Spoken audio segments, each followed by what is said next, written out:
विभक्ति प्रत्यय युक्त शब्द एकत्र होकर एक समासिक शब्द की निर्मित करते हैं। दो या दो से ज्यादा पद वाले जो विभक्ति प्रत्यय युक्त शब्द होते हैं, जब वो एक साथ आते हैं तो उससे समासिक शब्द की निर्मित होती है। तो ये देखिए, एक मिनट, सी यहाँ पे देखिए, समास के टाइप्स यानी कि समास के भेद।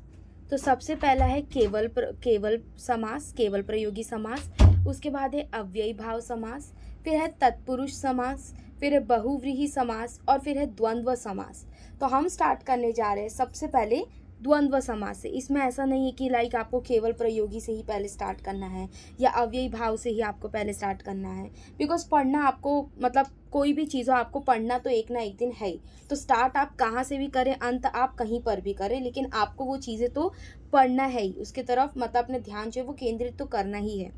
तो देखिए, पहला है इतरेतर द्वंद्व। अब जैसे कि आपका क्वेश्चन है माता पितरौ, तो आपका आंसर कैसा होगा? आपको बस जो दो शब्द है जैसे माता और पितरों, तो आपको माता के पीछे च लगाना है और पितरों के पीछे भी च लगाना है, लेकिन पितरों नहीं लिखना है, आपको पिता लिखना है। तो देखिए, माता च पिता च, सेम, ठीक है। यहाँ पे जय और अजय है, ये यहाँ पे मत देखिएगा, यहाँ पे थोड़ा सा मिस्टेक हो गया है, आप यहाँ पे फोकस करिए। जय और अजय है, तो जय च अजय च। कहने का मतलब ये है कि जो पूर्व पद वाला शब्द है और जो उत्तर पद वाला शब्द है, उन दोनों के पीछे च लगाना है। लेकिन जैसे कि जय अजयो है, तो जय अजय ही लिखना है। जैसे राम और सीते लिखा है, तो राम च सीता च, ऐसे नहीं लिखना है कि राम च सीते च, नहीं। आप नॉर्मली कैसे उसको पुकारेंगे, तो राम च सीता च। तो बस बेसिकली आपको पूर्व पद के पीछे और उत्तर पद के पीछे च ये लगाना है। अब हम आते हैं, अब हम आते हैं समाहार द्वंद्व पे, ठीक है। इसमें है जैसे कि ये basically non living thing based रहता है, ठीक है। तो इसमें आपको जैसे समझना है, जैसे आपके पास अगर फेस, मुख की बात करें तो मुख एक ही है, तो मुख च होगा। लेकिन अगर आपके पास बात करें पाद या पैर की, तो पैर दो है, तो पादौ च, ठीक है। तो पानी पादम, पानी च पादौ च। दधि घृतम, अब जैसे आपको पता है कि दधि और घृतम ये दोनों नॉन लिविंग थिंग है, राइट। और समाहार द्वंद्व में बेसिकली नॉन लिविंग थिंग का ही वर्णन किया जाता है। तो दधि च घृतम च, ठीक है। इसके लिए भी आपको शब्द रूप जो बोला है कि लाइक शब्द रूप अच्छे से करिए, वो सारी चीज़ें, शब्द रूप हो गया, कारक हो गया, ये सब बहुत इंपॉर्टेंट टॉपिक्स है। संस्कृत में हर एक चीज़ साथ लेके चलना होता है। ओके, आगे मूव करते हैं। जैसे कि अहोरात्रम, तो अहत च रात्रि च, ओके। उसके बाद हम आते हैं एक शेष समाहार पे, एक शेष द्वंद्व पे आते हैं, ठीक है।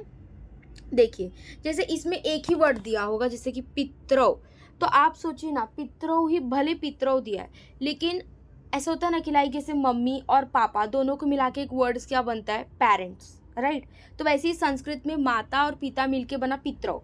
तो अगर पितरौ आ रहा है तो आपको लिखना है माता चा पिता चा, ठीक है। फिर नहीं तो फिर अगर जैसे कि लिख के आया अजौ, तो आपको लिखना है अज च, वही चीज़ दो बार लिखना है। पुत्रौ, तो पुत्र च, ठीक है। फिर फलानी, तो क्या आएगा इसमें? फलम च, ये नॉन लिविंग थिंग है, इसके लिए भी आपको शब्द रूप करना पड़ेगा, तो आपको पता चलेगा कि ये यहाँ पे कैसे आया है। Done. Moving to the next part, that is बहुव्रीहि समास। ये सारे उसके एग्जाम्पल्स है, ठीक है। जैसे कि आप देखिए, पहला है यहाँ पर, वेट अ सेकेंड, यहाँ पे देखिए बहुव्रीहि समास है ये।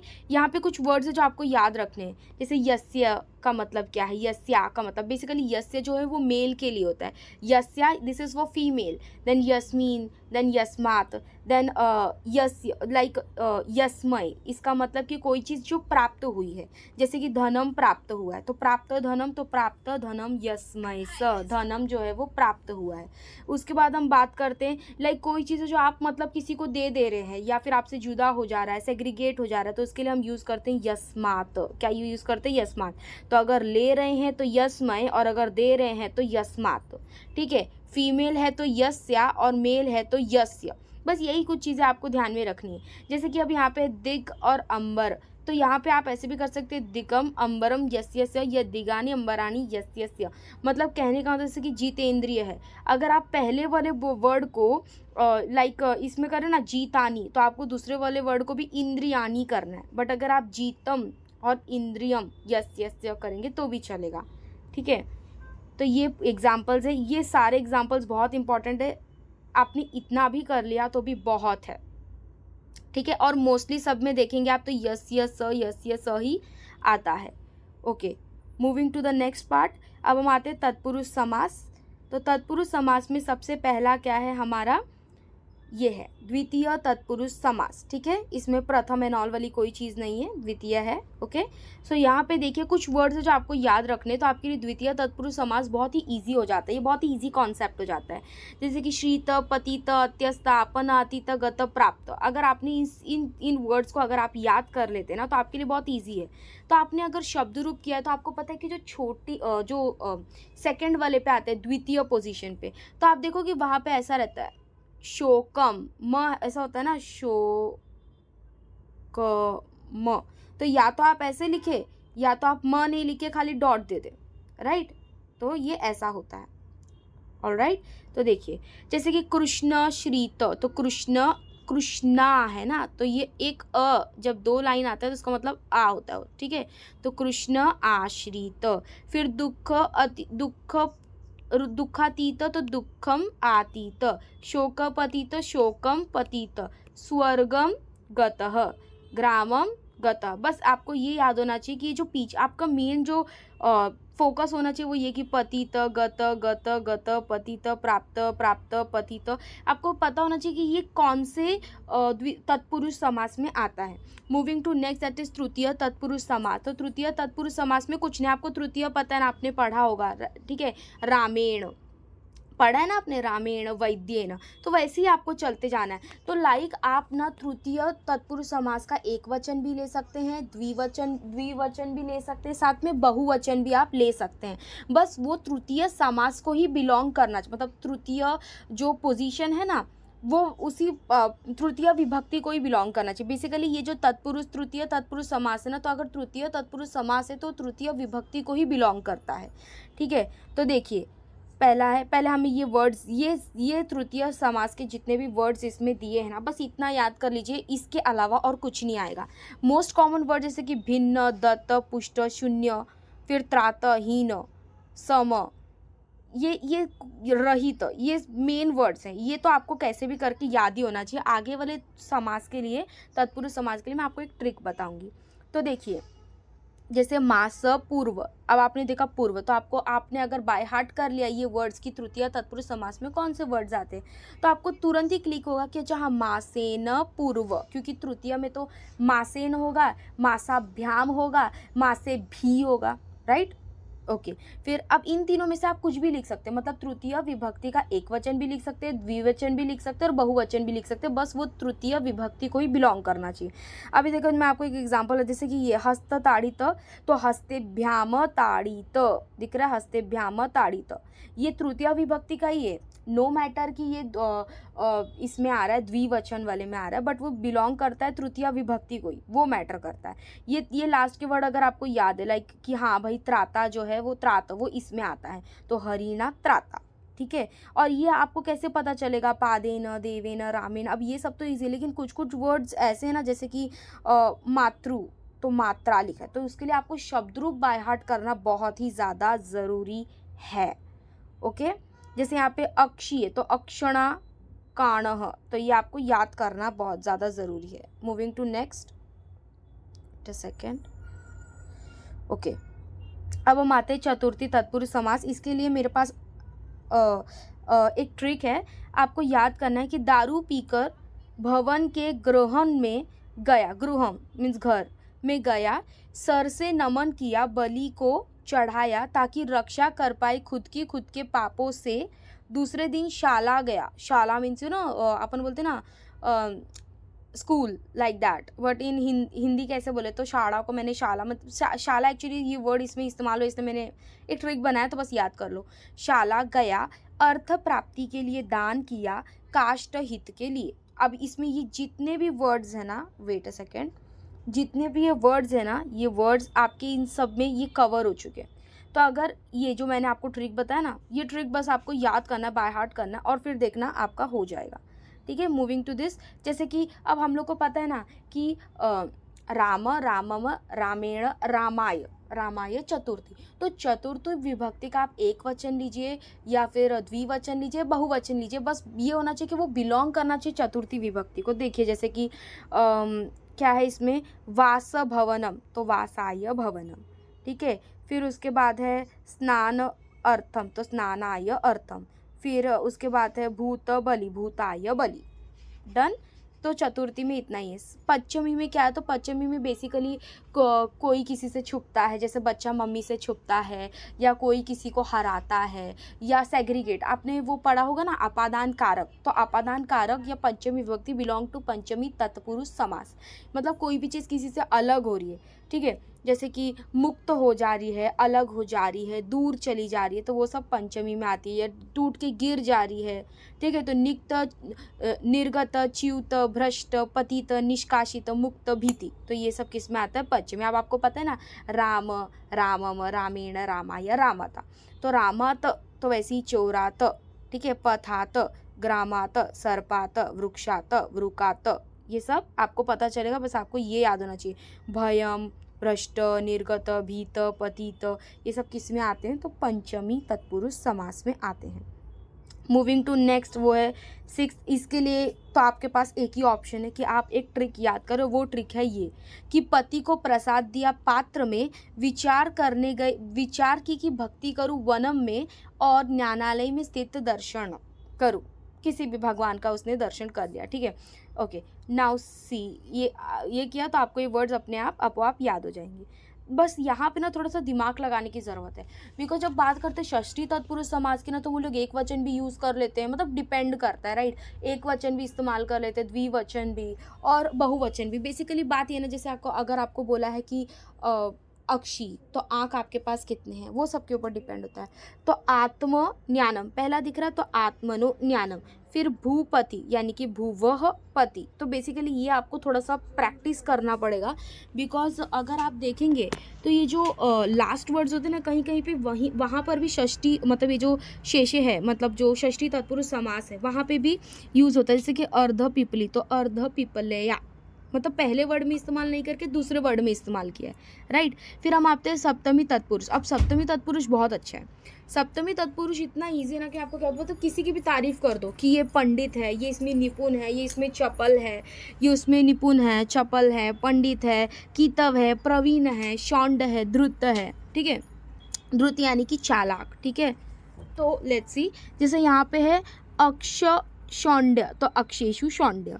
फिर कर्म कुशल, कर्मशु कुशल, तो मतलब बेसिकली जहाँ पे भी तारीफ आ गया ना कि कुशल है या पंडित है, ठीक है, तो आपको क्या करना है, उसको सप्तमी तत्पुरुष करना है। लेकिन उसके लिए आपको क्या आना चाहिए, आपको आना चाहिए शब्द रूप। शब्द रूप में भी बेसिकली क्या आना चाहिए, एक वचन, द्विवचन और बहुवचन।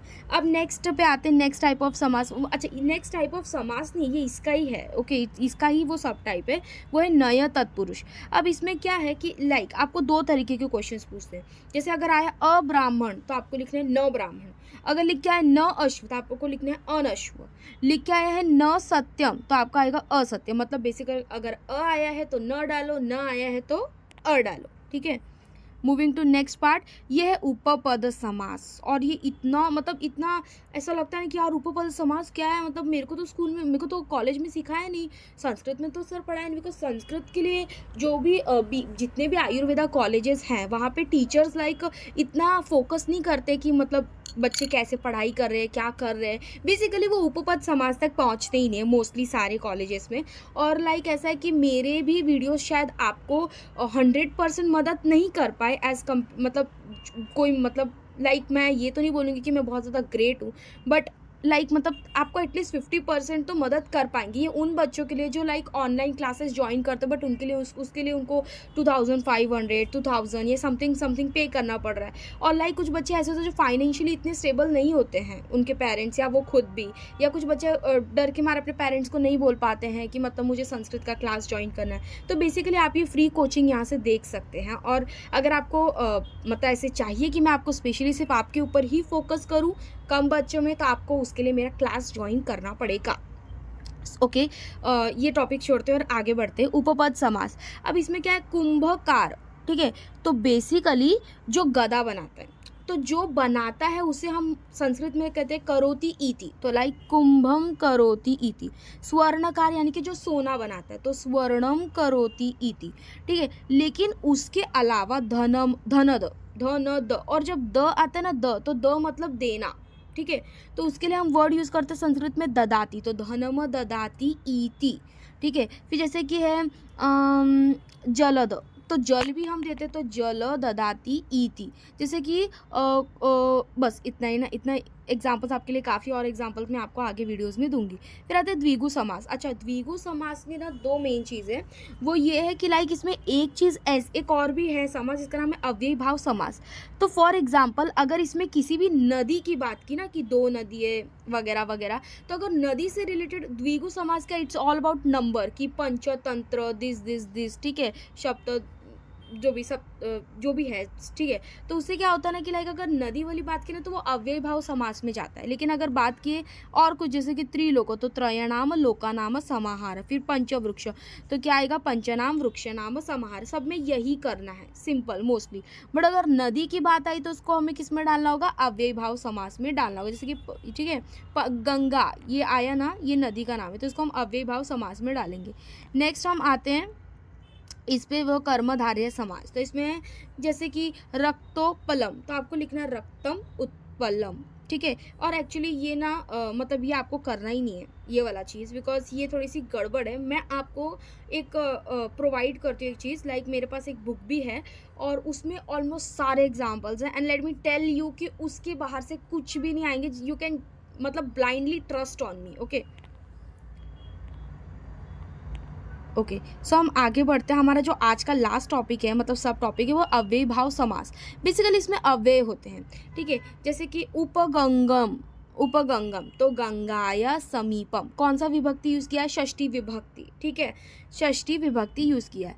तो उपगंगम, फिर बाद में उपराजन, तो राज्ञः समीपम। आपको या पता होना चाहिए शब्द रूप, तो ही आप अव्ययी भाव समास कर सकते हैं। Let me tell you very clearly, cut and clear, ठीक है।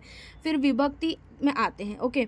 तो विभक्ति में जैसे अधिहरि, ठीक है, अधिहरि, तो उसको हम कैसे लिखेंगे, कोई भी वर्ड है जैसे उसके आगे अधि आ रहा है तो उसमें आएगा हरौ इति। जैसे अधिगंगम, तो गंगायाम इति, ठीक है।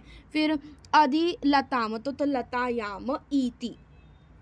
समझ रहा है कौन सा आप मुझे गेस करके बताना कि इसमें कौन सा विभक्ति का हम प्रयोग कर रहे हैं, ठीक है।